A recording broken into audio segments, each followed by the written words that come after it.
Powered by GoGoat Sports in partnership with TSN. This is episode 61, season 4 of the Dregs Hockey Podcast.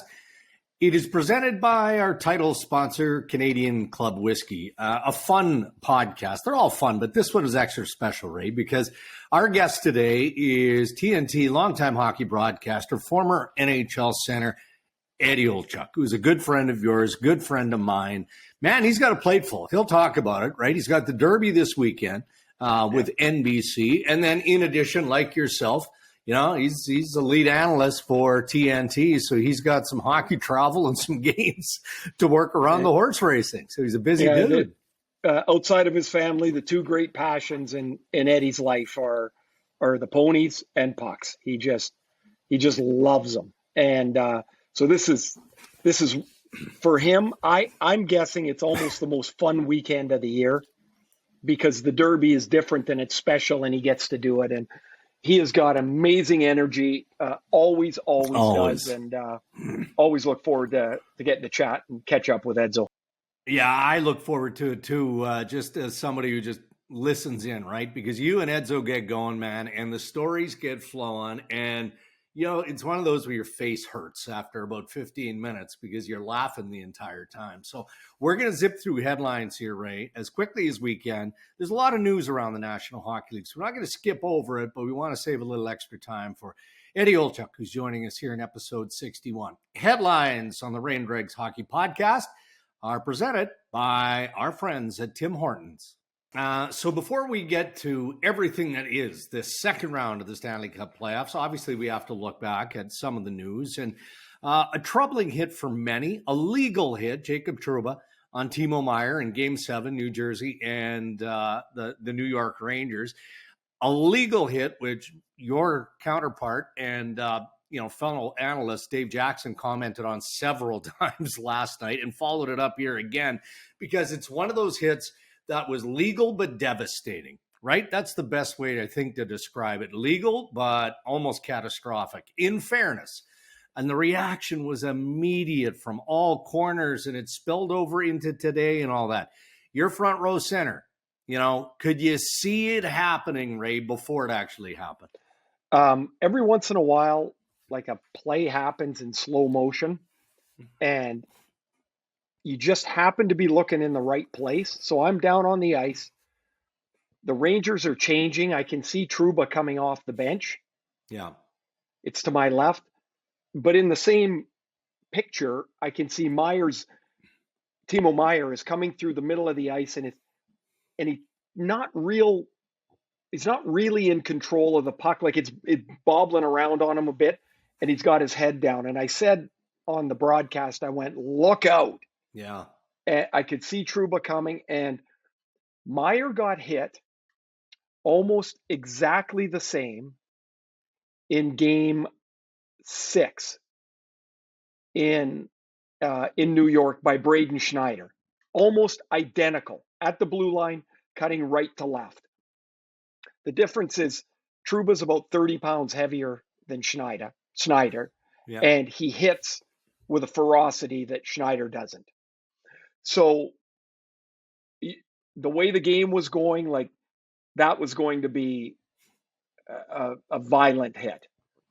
And by the rules, the hit is legal. Man, his elbow was pinned to his body. He made a concerted effort to keep his hands down, his shoulder down. Meier's tilted forward, and the contact is to head and body. Now, Dregs, I'm more accepting and like the new rules as opposed to the old rules. You're still allowed to hit people. You're still allowed to hit them hard. There's a lot of people that say you should go to the international rule, which is head contact almost certainly leads to a penalty and often to an ejection. And that's fine if you want that. But there will be less contact in the game because players will be worried about the accidental contact to head. Yeah.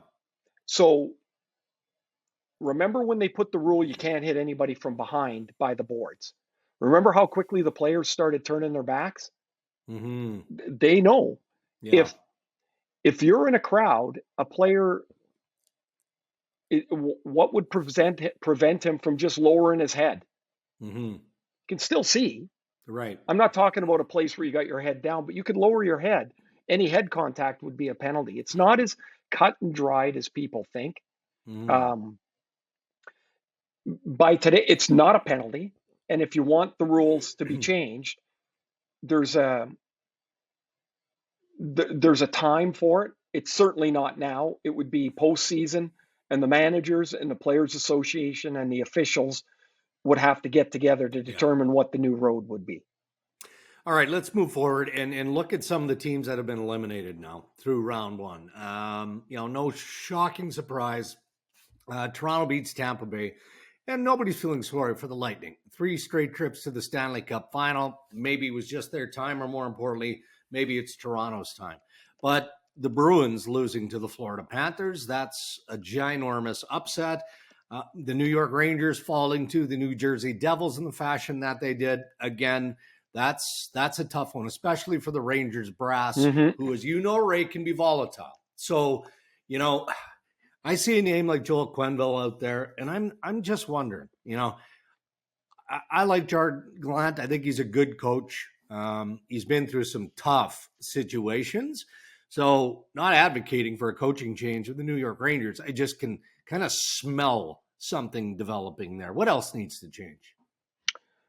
Well, I said early after the deadline, and then as it got into the series, and of course, it was about as popular as a rock in your sock with Ranger fans. But I said, this is either going to work or it's going to fail spectacularly.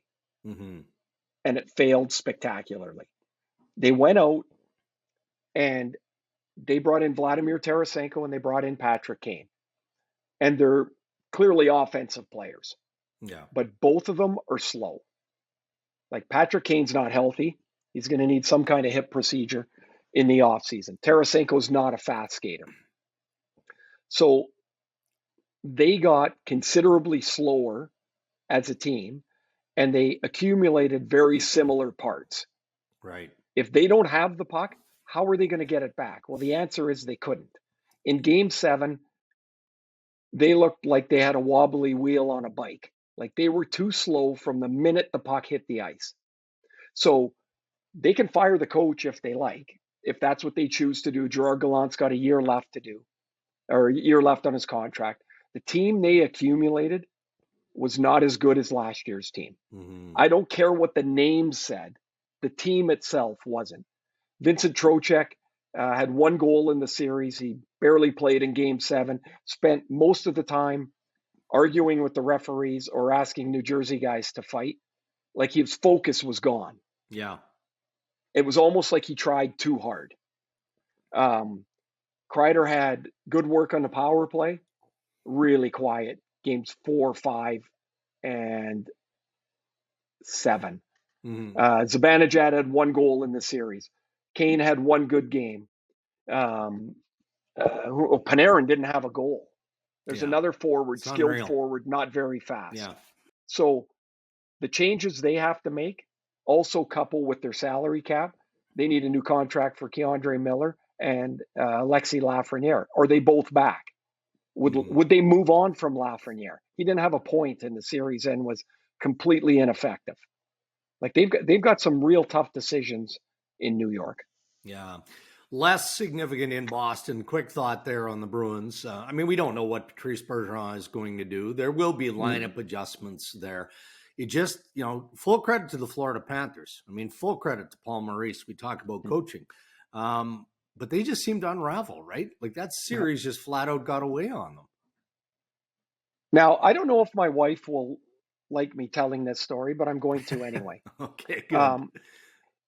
In 2002, she was the captain of the U.S. women's team. And they won, I want to say they won 31 games in a row going into the gold medal game against the Canadians. They hit some adversity, and it was almost like they didn't have another gear. And she told me, as the Bruins were rolling along, she told me this story 3 or 4 times. Wow. Like just saying, it's hard. It's hard when everything's going your way. It's hard to find a dig in the tank. And well, Canada won the gold medal game. Yeah. And the Bruins, they got into that series. They weren't as sharp. They turned the puck over a little bit early. Now all of a sudden, guys are moving in and out of the lineup. Lines are changing. They're not sharp. They're not crisp. And they get themselves into a game 7. And man, they're 59 seconds away from winning before Montour scores. Dregs, it's this way every playoffs. What if they get through that series? Yeah. Maybe they'll be fine. We're Maybe. never going to find out. But there'll be change in Boston. And, their top 2 centers are 37 years old. Yeah. And, it seems rather unlikely that they would both be back. Maybe Bergeron will. Maybe he won't. But what a disappointing ending to a really great season. They came apart. They kind of, if I could be quick, Lindholm had a terrible series, had an excellent regular season. McAvoy did not have a great end to the series. Pasternak was in and out, terrific player, but they missed the healthy Bergeron, they missed the healthy Krejci, and the goaltending was nowhere near as good as it was in the regular season. Okay, let's shift quickly to the West. We knew change was coming in Calgary, and it comes in a big way. Brad Treliving, we know, not back as general manager, so they're deciding what direction to go there. Do they promote Craig Conroy, Brad Pascal, perhaps an internal candidate? I know they're talking to some people outside. I heard Mark Hunter potentially being in the mix, which is interesting. But the more recent news, maybe even a bit more surprising, was the firing of Daryl Sutter as head coach with 2 years remaining on his deal. Surprising only that I don't think that this would have been the direction ownership wanted to go, with over $8 million owed to Daryl Sutter, but it feels organizationally from a roster standpoint, Ray, they probably didn't have much choice given everything, the angst and the uneasiness and, just the complicated personalities and relationships between Daryl and a number of the players, if not all of the Calgary Flames. My understanding is the exit meetings didn't go very smoothly. Yeah. And, that can't be ignored. Like if you have a number of people saying, hey, this is really tough. It's not really very smooth for me. Yeah. And then the next guy says the same thing. Well, eventually you've got to decide between the players and the coach. Yeah. And so I'm not really surprised. I don't think Dregs, the $8 million makes me go, oh boy, that's a big apple to bite. But it really feels in Calgary like they need a clean start. Like they've got to change. It does. Yeah. A lot of the way they do things and just the people involved. It felt like that, and that's what they're going to get. Yeah.